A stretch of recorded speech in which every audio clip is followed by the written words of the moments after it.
Shalom, selamat pagi Gereja Zion Church of Christ, jemaat yang dikasihi Tuhan. Kembali dengan Pastor Talk.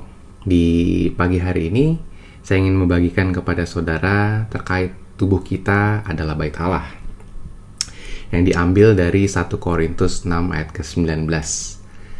Atau tidak tahukah kamu bahwa tubuhmu adalah bait Roh Kudus yang diam di dalam kamu, Roh Kudus yang kamu peroleh dari Allah, dan bahwa kamu bukan milik kamu sendiri. Kita semua sering mendengar ayat ini, saudara ya. Nah, berhubung masih awal tahun, saudara, banyak dari kita melakukan rencana, itu resolusi-resolusi tahunan ya. Nah, kalau kita lihat, saudara, di resolusi-resolusi tahunan, itu studi membuktikan bahwa salah satu resolusi yang selalu ada atau yang sering banget muncul itu adalah terkait dengan ingin menurunkan berat badan. Bener nggak? Apa ini salah satu resolusi saudara juga di tahun ini? Ya, jadi resolusi ingin menurunkan berat badan adalah salah satu hal yang baik pastinya ya. Itu tandanya bahwa kita ingin menjaga kesehatan kita. Nah, resolusi ini adalah resolusi yang sesuai atau selaras dengan rencana Tuhan, rancangan Tuhan, yaitu bahwa tubuh kita adalah bait Allah, sehingga sangat baik dan sangat benar juga ya untuk kita menjaganya. Nah, dari sini saya mau membagikan 2 poin utama, saudara, terkait dengan tubuh kita adalah bait Allah. Bait Allah itu apa sih? Bait Allah adalah rumah ibadah. Allah adalah rumah Tuhan. Sehingga tubuh kita adalah rumah Tuhan. Kalau kita lihat di Yohanes 2 ayat 16, Yesus berkata kepada pedagang-pedagang merpati, Ia berkata, ambil semuanya dari sini, jangan kamu membuat rumah Bapakku menjadi tempat berjualan. Nah, ini dikatakan Yesus ya. Jadi di sini kita lihat bahwa Yesus menyatakan bahwa bait Allah ini adalah rumah Bapaknya, rumah Tuhan. Nah, kalau kita lihat disambungkan dengan ayat tadi, bait Allah adalah tubuh kita, berarti tubuh kita adalah rumah Tuhan juga, saudara. Nah, kalau saudara baca juga lanjutan ayatnya di Yohanes 2 ayat 16 tadi, itu di bawah di ayat selanjutnya sampai ayat ke-24, saudara bisa membaca bahwa Yesus juga berbicara mengenai bait Allah adalah tubuhnya dia. Nah, kalau bait Allah adalah tubuh kita, coba bayangkan, saudara. Kalau saudara ke gereja nih, pergi ke gereja baru gitu ya. Gerejanya pada saat saudara datang, gereja itu kotor. Ada sampahnya lah di mana-mana gitu kan. Ada serangganya di mana-mana, berserakan, bau, bocor di sana sini. Lantas apa yang saudara pikirkan? Pasti saudara akan mikir bahwa, loh, kok gerejanya kayak gini amat ya? Emang nggak ada yang ngerawat apa? Gembalanya gimana sih? Emang nggak mikirin apa? Itu nggak dirawat seperti ini. Nah, sama halnya dengan kita, saudara. Kalau tubuh kita sebagai bait Allah, sebagai rumah Tuhan, sebagai gerejanya Tuhan, Tuhan berdiam di sana. Kalau tubuh kita nggak dirawat, maka pada saat orang melihat kita, mereka juga akan mempertanyakan hal yang sama. Mereka bahkan akan mempertanyakan Tuhan kita. Loh, kok rumah Tuhannya kayak gini sih? Ya, sebagai orang Kristen, kalau kita kerjanya minum-minum terus, mabuk-mabukan, orang lain nggak akan melihat Tuhan melalui kita. Ya kan? Tetapi sebaliknya, kalau kita hidupnya sehat, nggak pernah sakit, gitu ya, seger, mukanya cerah, lantas orang akan tertarik. Ya kan, pada saat berhubungan sama kita, mereka akan nanya, kok lu bisa sih kayak gitu, nggak sakit-sakitan, seger terus, sehat terus, ngapain aja sih? Rahasianya apa?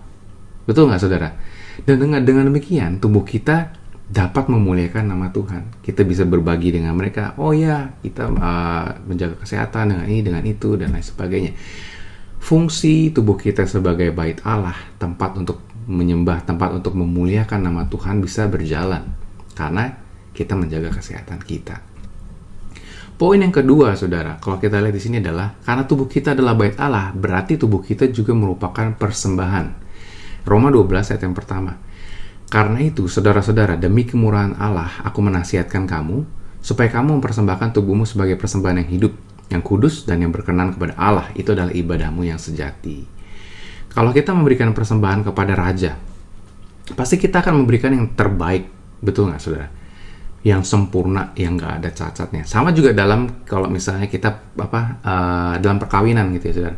Kalau kita ngasih perhiasan dalam sangjit juga, misalnya kita ngasih perhiasan, apakah kita ngasih perhiasan yang baru, bagus, sempurna, atau yang bekas, udah ada lecet-lecet, bompel-bompel?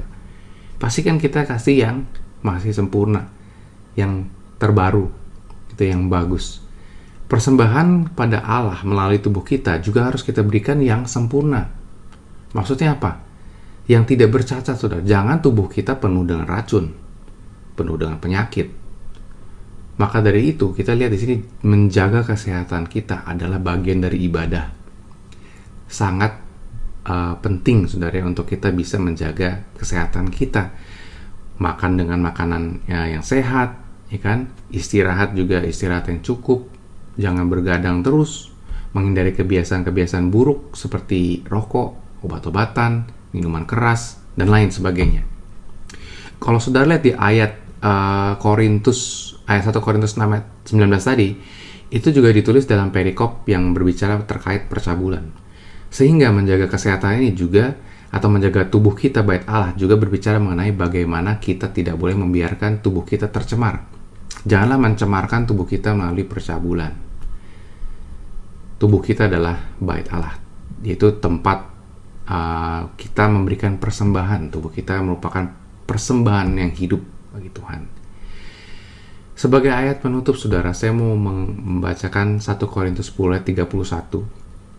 Aku menjawab, jika engkau makan dan jika engkau minum, atau jika engkau melakukan sesuatu yang lain, lakukanlah semuanya itu untuk kemuliaan Allah. Nah, dari sini kita juga bisa melihat, saudara, bahwa you are what you eat, gitu ya.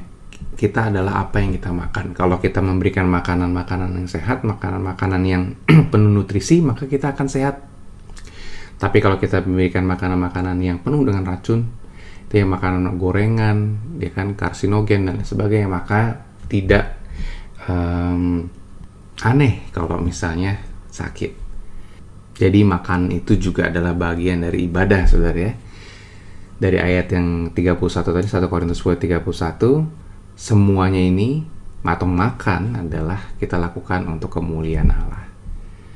Ya, demikian sharing pada pagi hari ini. Kembali mengingatkan saudara bahwa menjaga kesehatan adalah sangat penting, karena itu adalah bagian kita dalam ibadah untuk memuliakan Tuhan.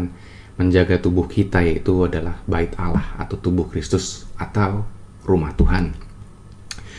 Ayo, jangan makan sembarangan ya, saudara ya. Ya, demikian firman Tuhan. Selamat pagi, Tuhan Yesus memberkati.